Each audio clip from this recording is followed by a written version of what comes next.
Hello everyone, my name is Mark Nunakoven and welcome to my course, Analyzing Text on AWS using Amazon Comprehend.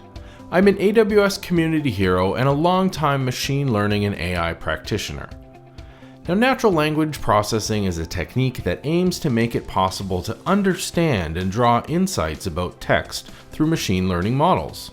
In this course, we're going to learn how to leverage natural language processing using Amazon Comprehend.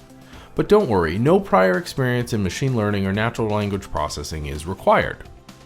Some of the major topics that we will cover include the basics of natural language processing, key phrase detection, topic modeling, and secure text analysis. By the end of this course, you'll have a solid understanding of text analysis and how to use Amazon Comprehend. Now, before beginning this course, you should have a very basic understanding of the AWS cloud. Now, I hope you'll join me on this journey to learn text analysis with this course, Analyzing Text on AWS using Amazon Comprehend, here at Pluralsight.